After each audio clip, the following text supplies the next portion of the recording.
Brad Dacus of the Dacus Report, heard weekly on Bible School Radio 91.3 KDKR Decatur, Dallas, Fort Worth, and on 91.3 KYJC Commerce.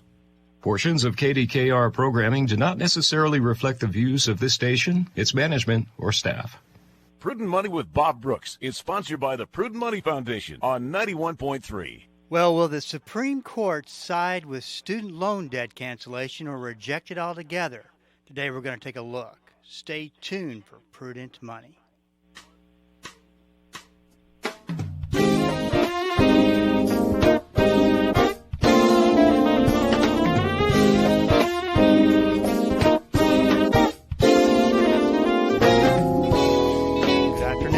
Bob Brooks, and you are listening to the Prudent Money Radio Show. Thank you so much for joining me today. You know I do appreciate it. Well, will the Supreme Court has heard arguments from Biden's side encouraging cancellation of student loan debt. So what is next? Today, college admissions expert and Prudent Money contributor John Hupalo is here to weigh in. John, always welcome to Prudent Money. Bob, great to be back with you. Good afternoon. You know, now that the Supreme Court has heard arguments, well, I guess we just wait and see what happens. But, you know, I kind of, John, after thinking about it, I'm leaning towards the side that says when it's all said and done, the Supreme Court probably won't rule in favor of student loan debt and set a precedent going forward. What's your take? And I think I accidentally cut you off there too. You're about to say something. No, good afternoon. I agree with you, Bob. I think the arguments were at the end of last week. The court said that they were going to have some kind of expedited review.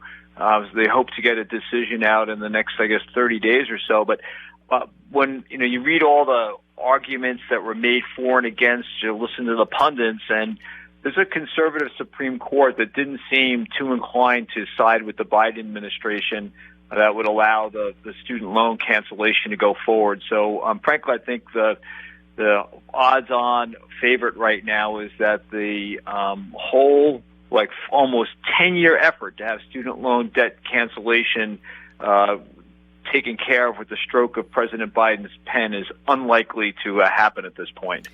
Yeah, the more you think about it, the more of what a horrible precedent that would be set. And in addition to that, this really is more about politics than anything else and kind of President Biden's saving face. I mean, this just is not a good idea. It's not a good idea, Bob. It has never been a good idea. It wasn't a good idea back when Elizabeth Warren was ranting and raving about this almost 10 years ago. It is political. And, as you and I have talked about, and I keep going back to it, I really feel for the students who sort of bought the snake oil that, I don't have to worry about paying my loan because, we're going to have all these great people come and forgive all my debt, so let me just sit on the sidelines. They were sold a bill of goods from day one, and I think it's unlikely that we're going to see student loan debt cancellation as a result of President Biden's edict, I'll say. So, the one thing that you don't want to see is and I don't know how much we've been seeing this as of late. I haven't really been following the Supreme Court and the decisions that they're making. But you certainly hope that you don't see anything from the standpoint of threats and harassment. I just makes me wonder if they do vote in favor, are they sending a message that this type of tactics actually work? I mean, what have you seen? Yeah, it's terrible, isn't it? When you see Nancy Pelosi's husband being attacked in a political way, you see some of the other threats that are made, some of the other, the whole thing that happened in Michigan where, when I read that the militia was going to kidnap the governor, I frankly, I thought it was some kind of joke, to be honest with you. I didn't think it could happen in this country, but they were serious about it, and those guys are going to jail for a long time. So in this environment, it's completely been ramped up, and I'm with you. I would hope that there's no, I'm going to say, retribution or scare tactics or any of that, but in this day and age, who really knows? But at the end of the day, I think it's, again, unlikely that students are going to have loan forgiveness, and we'll deal with the fallout as it comes. So once again, can you remind listeners when student loan payments will start up? I think this goal continues to be moved. Where are we at this point? Yeah, great question, simple question. If you don't want me to be a returning guest, and I tell you I can't answer your simple question, Bob, I would completely understand. But here's the crazy thing, and this is just in lockstep with all the other silliness that's occurred around this issue.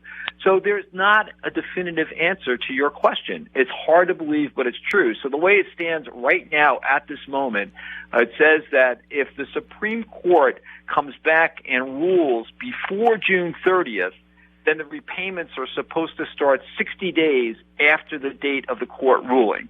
So that's one thing. Or if they don't rule by June 30th, then they're going to restart on September 1st, unless, of course, Bob, President Biden extends that one more time.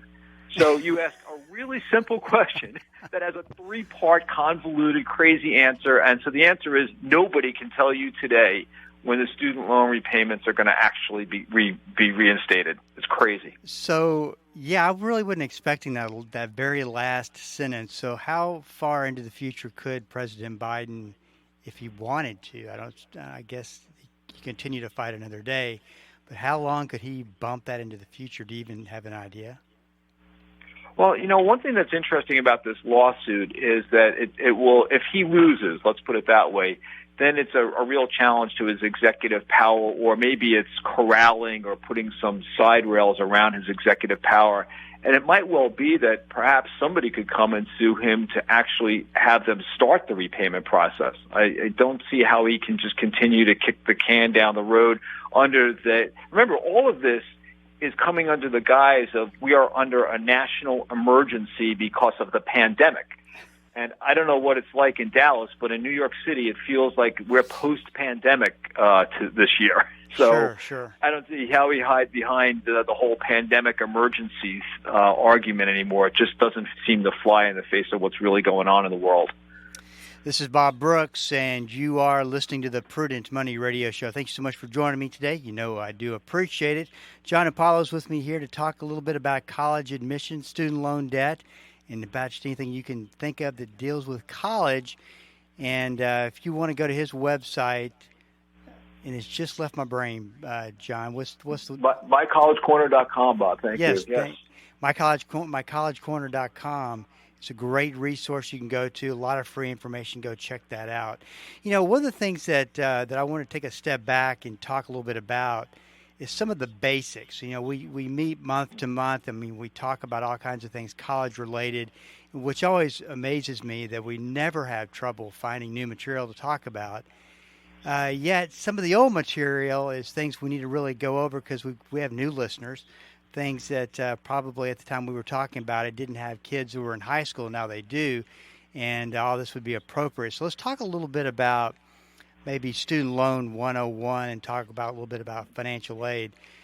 First of all, the student gets the packet that the school sends out and talks a little bit about this is the way that tuition is going to work. This is what you're going to pay, and then they get an opportunity to apply for, I believe it's a $5,500 loan, and that is in the student's name. There's a max that goes up every year. Talk a little bit about that and how that works, and especially what that's called. Yeah, that's great, Bob. The program, and you got the details exactly right. First-year students, so we can call them freshmen, but the Department of Education calls them first-year students. They're eligible for what's known as a federal direct student loan, and the amount that they are eligible for is not to exceed $5,500. So $5,500 is the max that a freshman can borrow. Sophomores get $6,500. Juniors and seniors can apply for up to $7,500. And this is about as simple a loan as you can possibly have. As you said, it's in the student's name.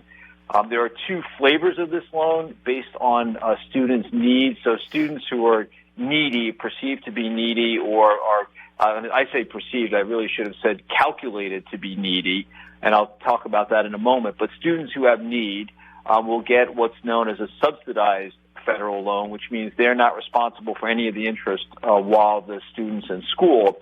And then there's an unsubsidized loan where the student would actually either pay interest while they're in school or have that interest amount added on to the face value of the loan. So you got it exactly right.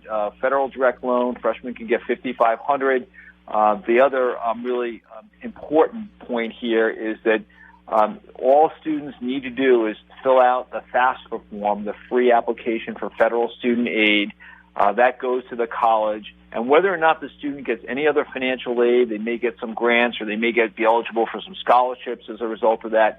Whether or not that's true, every student in the country, regardless of their status, meaning they don't have to have a job, they don't have to have a credit score, everybody's eligible for a federal direct student loan, either a subsidized or an unsubsidized loan. So I think that's a really important point. It's also very easy to get. You go on the federal student aid website, you get a FSA ID, and then you fill out this FAFSA form, which honestly can be a little convoluted, but they're going to work to simplify that.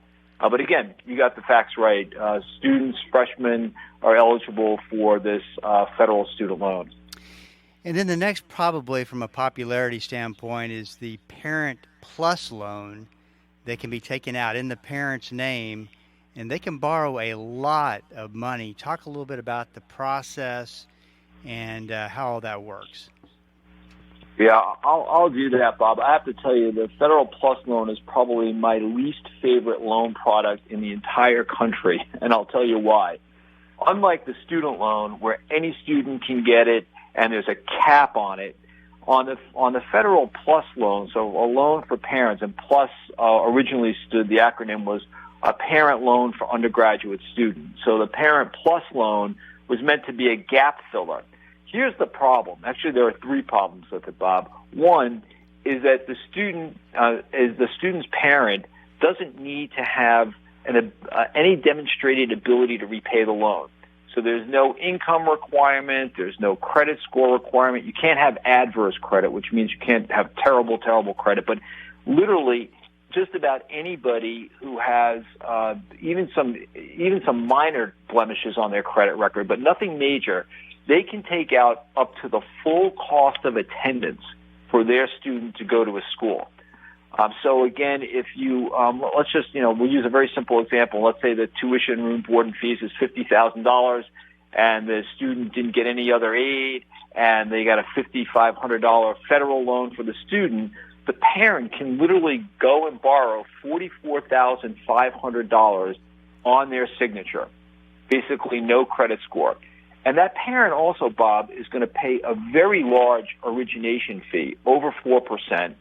And their interest rate on that loan is actually also pretty sizable. So I often say, and others, I'm not the only one who says this, if it weren't the federal government that were making this loan, if it was one of the banks or a local credit union or one of the credit card companies, the Consumer Finance Protection Bureau and a whole bunch of other federal agencies would come swooping in and saying, you can't make this loan. It's a usurious loan. Good point. This is crazy, right? You can't do this. Good point.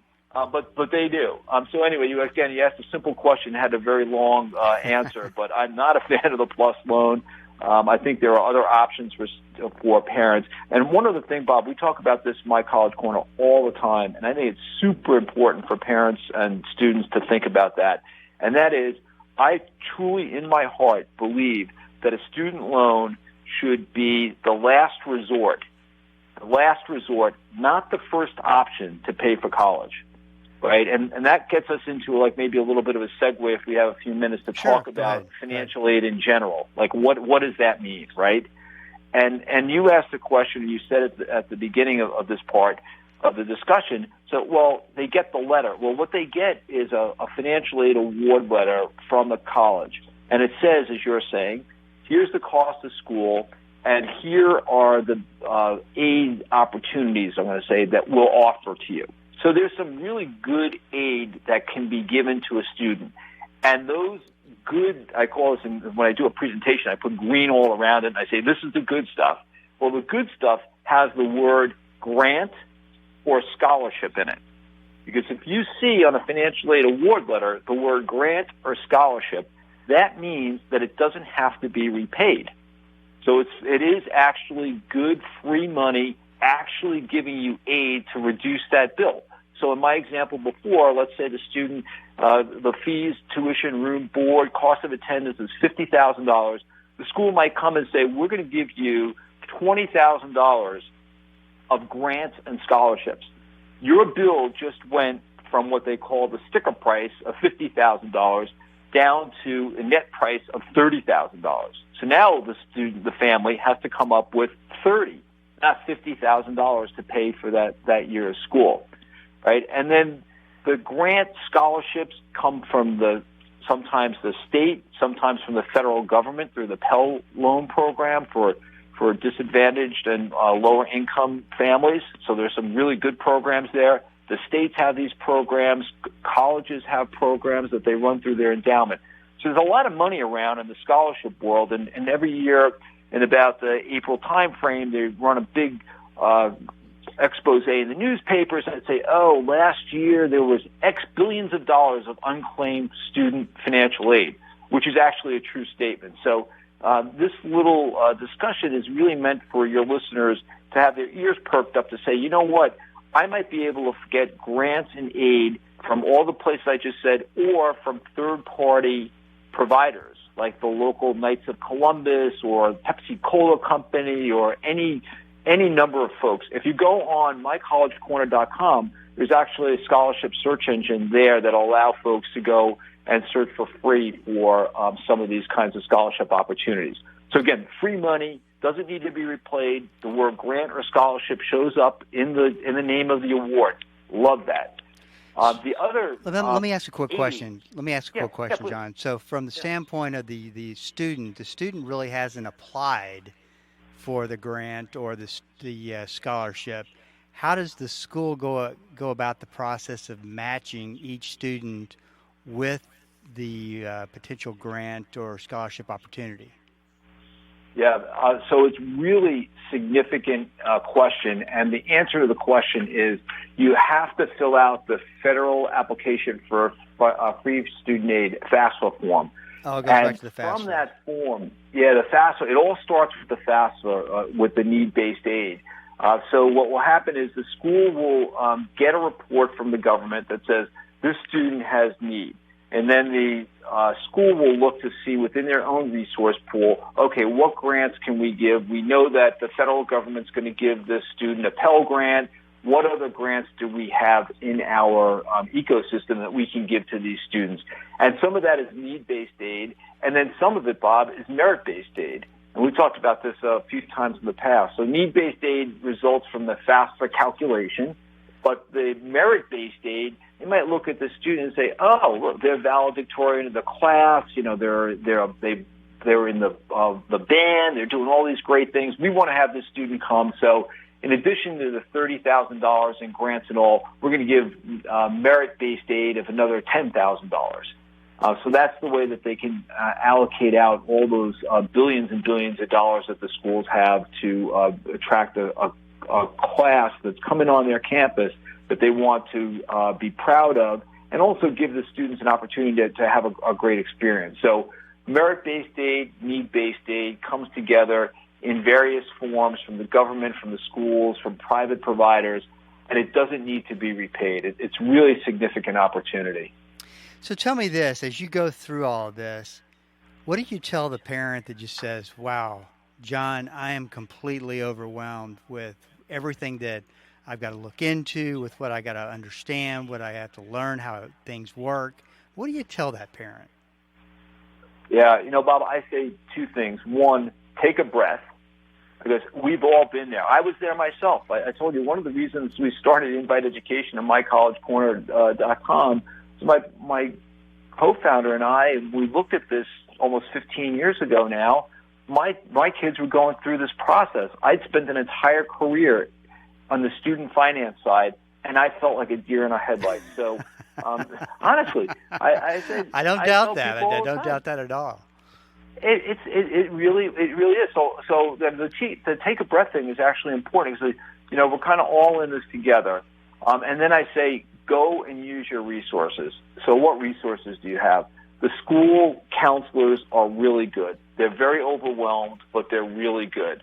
The one thing the school counselors will not talk to you about is money, right? So they're going to say, look, I think April's a wonderful girl, And I think that she'll do really well in this school or that school based on her academic performance and her socialization and like what she likes to do. The counselors, there's no better group of people who can help direct a student toward a school. Where it gets really tricky, Bob, is around the money. Because the school counselors do not want to talk about the money. And so what I tell parents in that circumstance all the time is it's really time to have a reality check. This is not a time to be aspirational, wishing you could save all this money. The future is here now, and you're going to have a bill in a year or two from now. How much have you saved, if anything? And by the way, whatever you saved or if you didn't save, it is what it is, and it's okay. You just got to come to grips with that. And then the second thing is understand, in addition to the grants and scholarships, the loans that are out there, what other ways can you find to generate some money? Maybe some gifting from relatives. Maybe there are opportunities to use your current income. So what I mean by that is, I was fortunate. I had two girls. They don't eat quite as much as guys do, but my friends who had boys tell me when those boys left the house, my food bill went down, my gas bill on my car went down. I wasn't giving them money to go to the movies and do all kinds. So they had more disposable income. And so each school will often have a payment plan that says, you know what, you can say we're going to use a payment plan for, say, $500 or $1,000 for this next year. And so rather than taking out a loan for that money, you can go and actually just repay this company each month, whatever you determine, $50, $100, whatever it might be, over the course of the next 6 or 10 months to use your current income. And again, student loans, last resort, not the first option. So I try to pull out all the stops to say what it is. And then the very last thing, which is the most difficult part of the conversation, is if there really is a school there that you can't afford, try to find another school. And I say that because parents, and I understand, I see it in my friends' eyes when I look at them, they say, I want to do the best for my kid. I want them to go to the school that they want to go to. What do I do? And I say to them, I'll tell you what you can't do. You can't raid your 401k to pay for their college education. That's a really bad idea. It's a really bad idea to put it on a credit card because you're not going to be paying that off. That's 18+% when you can do it elsewhere. So you sometimes just have to say, we have to find a school that we can actually afford. And that's a very difficult emotional conversation.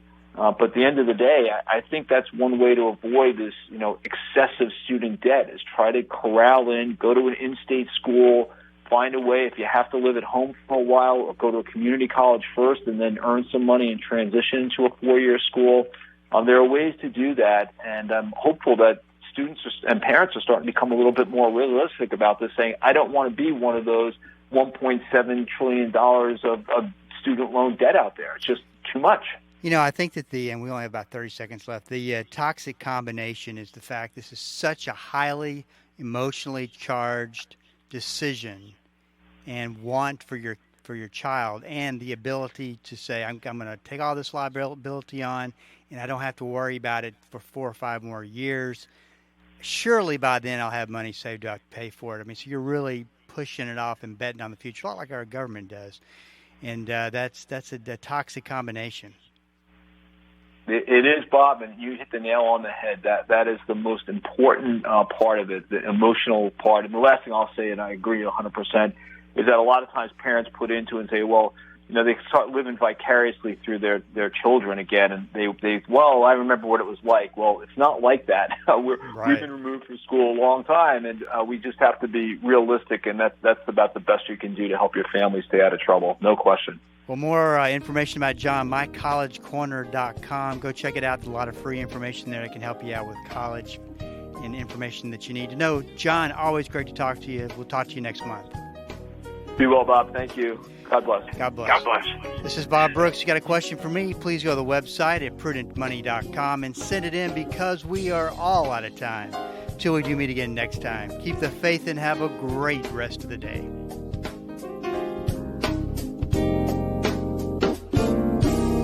That's all the time we have for today. Questions or comments for Bob, or to find out more great information like what you've just heard, visit www.prudentmoney.com. Be sure to join Bob Brooks again for the next edition of Prudent Money.